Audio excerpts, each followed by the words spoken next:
Today's episode of Outside the Rack is brought to you by Kinetic Performance, the makers of the Gymaware. In today's world of strength and conditioning, data collections become the utmost of importance, and that's exactly where Gymaware separates itself from the competition. Because when we're sitting there and looking to collect data, what data are you actually collecting? And are the numbers you're looking at fitting into the exercises that you're utilizing? And even more so, are they going to answer the questions that you're looking for? Looking at different ways that you are moving the barbell through peak and mean, both velocity and power, is really what separates Gymaware from the competition. Being able to understand what your ballistic exercises are doing separate to what your strength exercises are doing really allows you to program at a much more specific level for your athletes. So hop on over to kinetic.com.au to see what Evan and his team have in store for you today. The world of strength and conditioning is filled with some fantastic practitioners that are always searching for more. But more what? What are strength and conditioning coaches searching for to better their ability to prepare their athletes? Well, what about cutting-edge information? Or a place where you can find different opinions from forward-thinking coaches on what you're doing, how you're doing, and try to get feedback to be better for your athletes? Or what about a place where you'll find like-minded coaches that can provide solid coaching advice and career development for you as you progress through your career as a strength and conditioning professional? Well, this is exactly why we built the Strength Coach Network. You'll have access to exclusive monthly content on top of the sensationally active forum that we have where you can communicate with coaches all over the world to find those answers that you're looking for to help you be a better practitioner for your athletes. So make sure you hop on over to strengthcoachnetwork.com/CVASPs, that's strengthcoachnetwork.com/CVASPS, and get your 48-hour trial for only $1. I look forward to seeing you in the Strength Coach Network. What's up, everybody, and welcome to the 23rd episode of Outside the Rack, brought to you by Kinetic Performance, the makers of Gymaware. In this show, we're going to try to dive a little deeper into the minds of some of the top practitioners in the world of sport performance to learn a little bit more about who they actually are and how they got to where they are today. Today, we are joined by the Assistant Athletic Director for Strength and Conditioning for Olympic Sports at North Carolina State University, Nate Brookreson. Nate, thanks for joining us, man. Appreciate you having me, Jay. Fired up for this one, buddy. Stoked to chop it up. Always great to catch up with you, man. But before we get rolling too far into it, who is Nate Brookreson? I would always say that I'm somebody that's got very lucky in this industry by aligning myself with really good people and trying to understand more about the history of what's come through since I got into this, but also not just accept the status quo of everybody does it, so I should be doing it.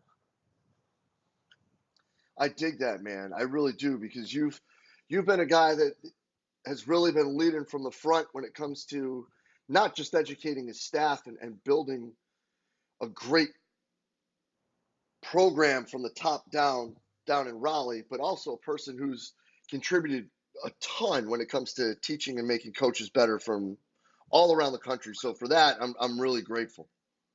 I appreciate that. It's kind of the same thing that I thought about when I was a kid growing up. Is I learned a lot from my siblings through seeing them mess up and me trying not to make the same mistakes. And I kind of try to lead that way as a practitioner and a leader in this industry. Is I've done a lot of these things maybe incorrectly or have thought about these things a little differently. So hopefully people can be more efficient with what they do when they get those opportunities. Yeah, man. Well, I appreciate all you're doing with that. And as a guy who's been running down those rabbit holes and has had the benefit of being able to learn under some really awesome people and has been able to teach some really awesome coaches, I'm sure there's been a couple of aha moments. So if you wouldn't mind describing a learning situation that brought about an epiphany in your career. Yeah, I would say the big one now that I've kind of jumped down is when you look at what our role is as practitioners and kind of people that are embedding themselves in the sport is how can I more effectively kind of be part of the culture of the sport and get maybe what I need from a health and performance standpoint without kind of encroaching or compartmentalizing the process. So, I think about if I can have an opportunity to be around an athlete, pre-practice, pre-game, during their week when they have some downtime, instead of saying like, okay, I need my 60 minutes, I need my 30 minutes or whatever it is to be effective. Like, how can I have these kind of cumulative opportunities or intentional opportunities to be around the athlete, maybe on their time, and without it being something that's overwhelming my own personal time. So doing things like ISOs on the front end of practice, BFR type of things on the back end, having lifts pre-practice for some kids, post-practice for others that feel better with those type of situations. So really, finding the things that I feel like are continuing to help them perform at a high level, and helping maybe with little things like behavior changes, being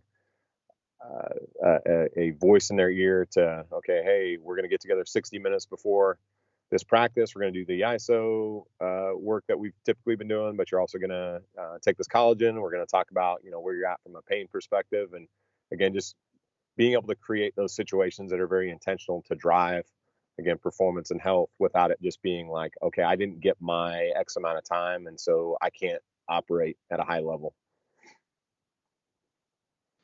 I dig that, man, because you definitely got to meet them where they're at. And, one thing as another guy who's been kind of number oriented when it comes to the process is limiting those touches to make sure that you're meeting them where they're at. Yeah, no question. And then I would say, the other piece is getting good people around you and understanding how you can leverage their expertise to help, strengthen and kind of galvanize your own process. So, there's areas where anymore, I used to say, I want to run down like every path to learn as much as I can. And now it's, as I've done this for longer, I understand that, when you have people that have passion in different areas around you, they're going to spend the time really learning and getting that information at a high level. And those are practitioners that you can kind of call upon to help you be better in what you do, or even at times with our programs is, again, I use the word leverage, and not in a bad way, but leverage their expertise to be able to say, I would like to do this and this, and I know that you're spending more time, in those areas. Can you come into my team and help me in these areas? And I think sometimes even the novelty of changing up who's delivering the message can sometimes make it even more powerful as well. So,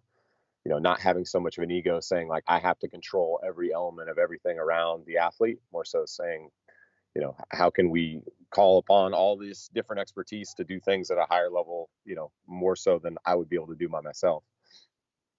No doubt, man. Just, the whole idea of like hearing the same message from everyone and hearing it from different people, because sometimes, I mean, the kids get tired of hearing our voices as much as we get tired of some of the garbage that they act on too, Yeah, no question. Well, listen, brother, you are an inquisitive dude in more ways than one, and a guy that's always digging for answers. So I'm fired up for number 2 here. So if you could ask one question and you know that you would get the answer to it, what would that be and why? I mean, simple question, but like some different ways to go about diving into it. But just ultimately, is what we're doing actually impacting performance and health? Not just saying that because I believe this to be true, or it has worked with another athlete or another group in the past, that it's for sure the answer. And so, like, even the other day, there was this question that Bob Alejo had posed on Twitter, and basically saying like, okay, have you done anything that you felt like pregame was impactful in the performance of the athlete, following? And a gentleman had come on and talked about, hey, we had done RPR and scent therapy and some other things with this athlete prior to a game where they scored a goal and had 4 assists, something of that nature. And it's very much like, sometimes when you look at those N of ones, it's that confirmation bias piece where it's like, yeah, I did this and it worked because you really want it to work, or because you're doing it, or because somebody else said it was effective. Or, everybody kind of has these influencers or mentors in their life now that they look to see what they're doing, and just you ultimately accept it at face value. But there's so many factors that go into success, not only, and I work with individual sports like yourself with swim, where you can see kind of that return on investment pretty quickly. But with these team sports, it's like, I don't know if scent therapy works. I used to want to be the person that was like, oh, that definitely doesn't work. But anymore, would say more open to it. And I think things are changing more rapidly than they ever have in this industry. So, maybe me learning more about how to, bring a peppermint infusion into the weight room prior to a lift is going to get more out of the athletes. Like, I don't know. But that's also why I'm trying to surround myself more with people that can use, data and informatics to be able to ask, some higher level questions and actually see if we're making any sort of, observational changes. But yeah, again, that's such a rabbit hole to jump down, but it's one that I'm just constantly asking, is what we're doing really, really impacting health and performance of the athlete in their sport? I think that's a great question too, because you've got the objective information that you could pull from that, but as we both would probably attest to it at some points, that subjective aspect of it with the athlete might even be more important in there. Yeah, no question. Yeah, that's stuff that you don't want to cast that aside. And that's where obviously some of the information that we can gather from some of those subjective processes are important. But still layering back in to say, like, did this really make a change or not? And even so, what are we even measuring to say performance is changing, whether it's what we do or what they're actually doing on the court? Like, I'll go into synergy with basketball data and like, there's so many things that they look at, like, okay, this is this person's pick on the ball efficiency and rolling to their left and score. It's just like, all right, is this good? Is this better than what they would be, otherwise? Like, so I mean, there's so many ways to really be able to explore that. No doubt, man. No doubt. I love the question, and I love the driving factor behind it. But as a guy, Nate, who is running a staff, is helping educate people all around the country, presenting, what's your escape, brother? What do you do to come back to neutral? Yeah, I mean, I would say, one of the things going to your conference now, the last 2 years, on the back end of that, with a couple of our staff members, we've done some camping and fishing trips. Being able to get with family in some true downtimes and be able to go. We did a cabin this year with one of our strength coaches, owned on a lake out here in Western North Carolina, and just went there for like 4 days with the family. I would say just stuff that changes the pace of life. I used to be the person that was like, all I want to do when I get away from the office is read about everything S&C and performance. And now I want to read more about like real estate investing and retirement. And maybe that's just getting older, but like stuff like that fascinates me.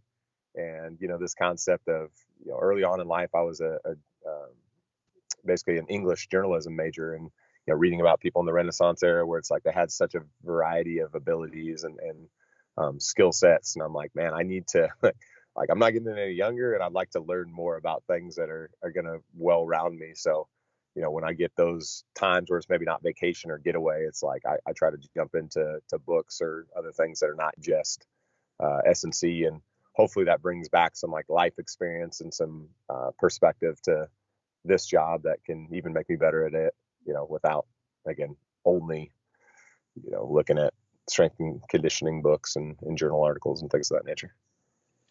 Yeah, man. I think that's one that's becoming more and more the norm. And again, maybe it's because, we're not the young up and comers anymore. We're the old heads now to some of these young pups that are showing up. But like understanding that there's a life outside of the weight room that you've got to take care of and build for and all that is one that, I mean, obviously Brett has made it really, I don't know if popular is the word, but he's really brought it kind of to the forefront. And Keir's talked about it and how like you got to have your ducks in a row outside of just sets, reps, and your attendance check-in.